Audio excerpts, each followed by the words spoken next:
দিদির মুখটা আমাদের মাননীয় মুখ্যমন্ত্রীর মুখটাকে ব্লেড দিয়ে কেটে দিয়ে এইভাবে রেখে দিয়েছে। বাংলার বাড়ি প্রকল্পের জন্য পোস্টার লাগাতেই মুখ্যমন্ত্রী মমতা বন্দ্যোপাধ্যায়ের ছবি কেটে নেওয়া হচ্ছে বলে অভিযোগ। বারবার এমন ঘটনায় এবার দুষ্কৃতীদের বিরুদ্ধে শাস্তির দাবি জানিয়েছে তৃণমূল। দেখুন, মমতা ব্যানার্জি মানুষের অন্তঃস্থলে বিরাজ করছে। প্রতিটি ঘরে ঘরে মমতা ব্যানার্জির ছবি আছে। যারা আমাদের মমতা ব্যানার্জির রাজনীতির সাথে পেরে উঠছে না, বাংলায় বারে বারে যাদের মুখে চুনকালি পড়ছে, তাদের এটা কাজ। রাজগঞ্জের ফাটাপুকুরে নতুনহাট এলাকায় ব্লক প্রশাসনের পক্ষ থেকে বাংলার বাড়ি প্রকল্পের জন্য মুখ্যমন্ত্রীর ছবি সহ পোস্টার লাগানো হয়েছিল।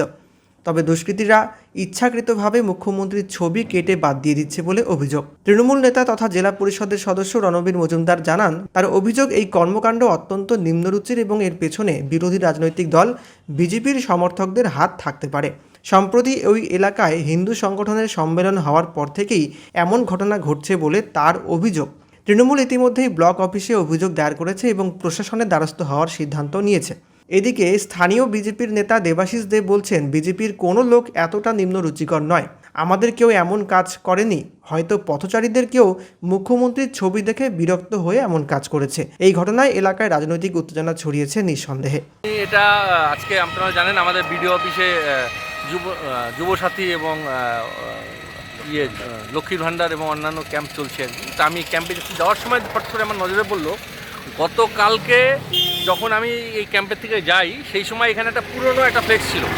সেই ফ্লেক্সটাকেও কেউ বা কাহারা ব্লেড দিয়ে কেটে টেটে একদম ছেঁড়া মানে ক্ষতচ্ছিন্ন করে দিয়েছে।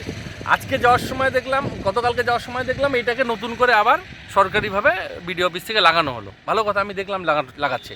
আজকে যাওয়ার সময় দেখলাম স্রেফ দিদির মুখটা, আমাদের মাননীয় মুখ্যমন্ত্রীর মুখটাকে ব্লেড দিয়ে কেটে দিয়ে এইভাবে রেখে দিয়েছে। দেখুন, মমতা ব্যানার্জি মানুষের অন্তঃস্থলে বিরাজ করছেন। মানুষের মানে প্রতিটি ঘরে ঘরে মমতা ব্যানার্জির ছবি আছে। তো এইভাবে যারা আমাদের মমতা ব্যানার্জির রাজনীতির সাথে পেরে উঠছে না, বাংলায় বারে বারে যাদের মুখে চুনকালি পড়ছে, তাদের এটা কাজ।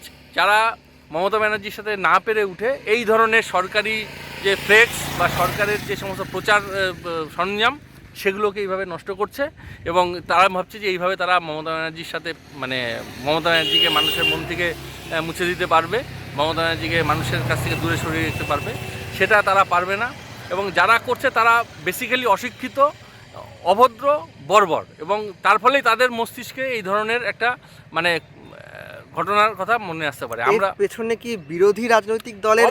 অবশ্যই এখানে যেটা এর আগে যখন ছিল দেখলাম এখানে একটা হিন্দু মহাসভা, বেসিক্যালি বিজেপি এটা করছে, আরএসএস থেকে এখানে একটা সভা করা হলো। সেই দিন রাত্রেবেলায় যত আমাদের পথশ্রী প্রকল্পের ফ্লেক্স ছিল, যত আমাদের বাংলার বাড়ির ফ্লেক্স ছিল, যত আপাস ক্যাম্পের ফ্লেক্স ছিল, সবগুলোকে কেটে দেওয়া হয়েছে। এবং পার্টিকুলার এইটুকু ফাটাপুকুর থেকে এই আমাদের ফকিরদ্বীপ অবধি এই রাস্তাটায় বারে বারে এই ঘটনা ঘটছে।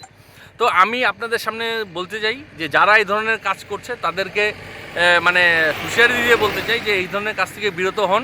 তার কারণ এরপরে যখন তৃণমূল কংগ্রেসের ছেলেরা মাঠে নামবে, আমাদের এই যে ছাত্র সভাপতি, যুব সভাপতি, আইএনটিটিউসি সভাপতি, এখানে শেখ ওমর ফারুক, নীলাদ্রি বোস এবং ইয়াসিন আলী এরা আছে, এরা যখন মাঠে নামবে তখন কিন্তু এরা পালিয়ে তাল পাবে না। এবং ফ্লেক্স দিয়ে আমরা কিন্তু তাহলে বিভিন্ন জায়গায় আমরা অন্যান্য আমাদের বিরোধী দলের প্রধানমন্ত্রী বা অন্যান্য মানুষের ফ্লেক্স দেখতে পাই, সেগুলো কিন্তু একটা বাস্তু থাকবে না। আমরা কিন্তু সব কিন্তু যে মানে ওপেন এখানে বলছি, আমরা কিন্তু সব নষ্ট করি।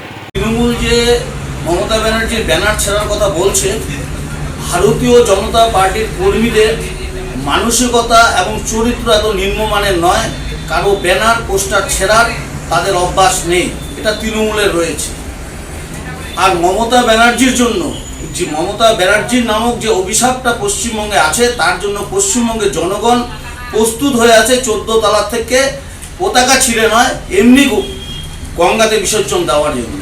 সুতরাং ভারতীয় জনতা পার্টির মমতা ব্যানার্জির ব্যানার পোস্টার ছিঁড়তে হবে না। পশ্চিমবঙ্গের মানুষ 2026 সালের নির্বাচনে এমনি মমতা ব্যানার্জিকে গঙ্গায় বিসর্জন দেবে।